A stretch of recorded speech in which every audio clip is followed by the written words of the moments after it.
फिर से आपका स्वागत है मेरे YouTube चैनल #RPInfoPlus पे। आज जो हम क्लास 10 की वर्कशीट नंबर 40 डिस्कस करने जा रहे हैं, जो आपकी लेसन नंबर 4 कार्बन कंपाउंड से रिलेटेड है और वो आपको 5 अक्टूबर 2020 को मिलेगी। आज की वर्कशीट हम जो डिसाइड करेंगे, हम डिस्कस करेंगे about functional group. What are functional group?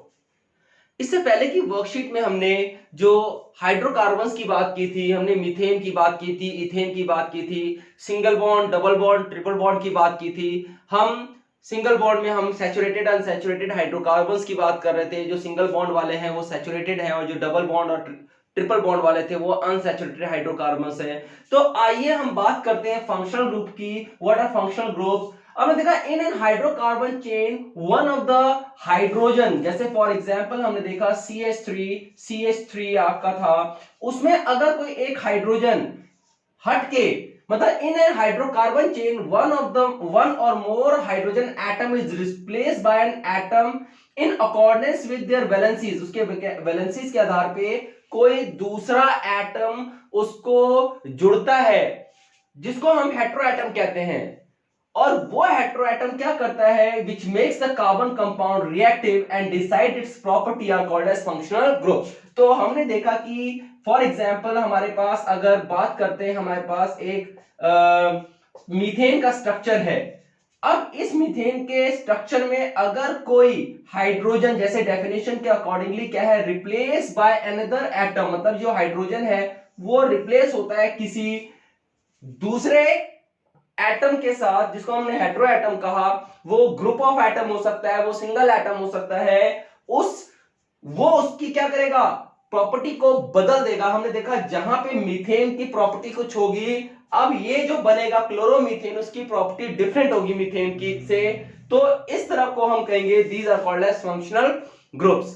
तो आज जो हम फंक्शनल ग्रुप्स देखने जा रहे हैं, सबसे पहले क्या है, हेलोजन्स या हेलोजन्स क्या है? हमने देखा ग्रुप जो आपका 17, अगर पीरियड टेबल में देखेंगे आपके पास ग्रुप 17 आ जाता है। फ्लोरीन, क्लोरीन, ब्रोमीन, आयोडीन और एस्टाटीन, ये 5 एलिमेंट है। फ्लोरीन ग्रुप 17, मतलब इसके आउटर मोस्ट शेल में 7 इलेक्ट्रॉन्स हैं।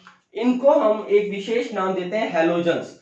तो अगर हमने देखा कि किसी भी आपके हाइड्रोकार्बन की चेन है आपकी CH3, उसमें एक हाइड्रोजन जुड़ के हटके उसमें अगर क्लोरीन लग जाता है या ब्रोमीन लग जाएगा, तो उसको हम नाम देते हैं आपका हेलोजन्स। तो हेलोजन्स की पहचान क्या है? क्लोरीन, ब्रोमीन, आयोडीन या फ्लोरीन के द्वारा अगर कोई हाइड्रोजन का रिप्लेसमेंट होता है इन अ हाइड्रोकार्बन, तो हम उसको हेलोजन्स का नाम देते हैं। उसी तरह सेकंड जो हम बात करते हैं अल्कोहल्स की।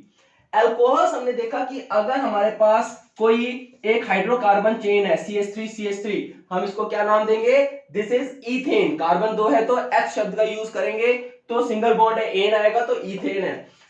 अगर उसमें हमने देखा हाइड्रोजन को रिप्लेस किया, एक हाइड्रोजन रिप्लेस किया और हमारा उसके आगे OH लग गया, तो हम इसको एक विशेष नाम देंगे, दीज आर अल्कोहल्स। तो OH क्या है? वो अल्कोहल्स को आपको रिप्रेजेंट करता है। तीसरा हमने देखा कि अगर आपके पास कोई, सेम वही हम लेते हैं इथेन, अगर वो इथेन आपके कार्बन CHO ग्रुप से जुड़ जाता है, CHO से जुड़ जाएगा, तो हम उसको कहेंगे एल्डिहाइड। अब हमने देखा कि इसको CHO को रिप्रेजेंट करने के लिए एक और भी तरीका आ गया, CH3, CH2, CHO भी कर सकते हैं, या CH3, CH2, C double bond O और H, मतलब ये या ये सेम थिंग आपका आ जाता है, मतलब दोनों ही हमारे क्या है, एल्डिहाइड्स कहलाएंगे। दूसरा हमने देखा कीटोन्स हैं। अब हमने देखा जो सिंपलेस्ट कीटोन है, it will consist of 3 carbon atom, मतलब एक कीटोन बनने के लिए कम से कम 3 कार्बन एटम की चेन होनी जरूरी है, क्योंकि जो डबल बॉन्ड O लगेगा वो आपका बीच के किसी कार्बन एटम, मतलब साइड को छोड़ के, जो टर्मिनेटिंग कार्बन एटम्स हैं उनको छोड़कर किसी बीच के मध्य के कार्बन के एटम के साथ अगर डबल बॉन्ड O लगा हुआ है, तो ये पहचान हो जाएगी हमारी कीटोन्स की। इसी तरह नेक्स्ट हमारी आ जाती है carboxylic acid group. Carboxylic acid group में हमने देखा कि वही सिंपल हमने एक चेन ले ली CH3 ये हमारा क्या हो गया, इथेन हो गया। अगर हमने देखा कि एक हाइड्रोजन रिप्लेस होता है और वहां पे COOH लग जाता है, तो ऐसे को हम जो फंक्शनल ग्रुप होगा वो है कार्बोक्सिलिक एसिड ग्रुप। इसको एक और तरीका आ जाएगा CH3 CH2 C double bond O और OH, मतलब इसको इस तरह से रिप्रेजेंट कर लो या इस तरह से रिप्रेजेंट कर लो, one as the same thing. आइए हम इसको एक एक्सपेंडेड फॉर्म में देखते हैं। CH3 को ही आपके पास 3 कार्बन एटम आ गए, 1 2 3। अब पहले कार्बन के साथ कितने हाइड्रोजन लगे, 1 2 3। दूसरे के साथ हम देख रहे हैं हाइड्रोजन के दो कितने लगे, 2। अब तीसरे कार्बन के साथ हमने देखा डबल बॉन्ड O लगा है और OH लगा हुआ है, तो ये रिप्रेजेंट क्या हो गया हमारा, this is carboxylic acid group. आइए हम डिस्कस करते हैं क्वेश्चन आंसर्स पे। आपके क्वेश्चन आंसर्स क्या दिए हुए हैं। इसमें पहला क्वेश्चन दिया हुआ है, लेट अस प्रैक्टिस में identify the functional group in the following. अब देखिए ड्रॉ करके दिखाता हूं मैं, CH3 C double bond O CH3। अब देखिए ये कार्बन के जो बीच वाले कार्बन पे डबल बॉन्ड O लगा हुआ है, तो वो फंक्शनल ग्रुप क्या हो जाएगा आपका, this is called as ketones. ये फंक्शनल ग्रुप आपका क्या हो गया, कीटोन हो गया। फिर दूसरा हमने देखा कि लास्ट में CH3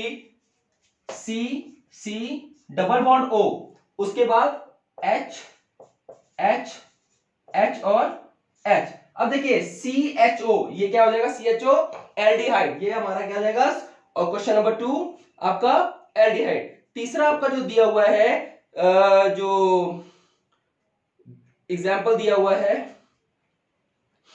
कि identify the functional group C double OOH, तो जो C डबल बॉन्ड OH है वो क्या कहला जाएगा आपका, कार्बोक्सिलिक एसिड ग्रुप। तो COOH क्या हो जाएगा, कार्बोक्सिलिक। तो यहाँ पे बच्चों आपकी जो वर्कशीट है वो यहाँ पे खत्म होती है। आशा है आपको ये समझ में आई होगी जो फंक्शनल ग्रुप का कॉन्सेप्ट है। तो बने रहिए मेरे चैनल के साथ, तब तक के लिए जय हिंद जय भारत।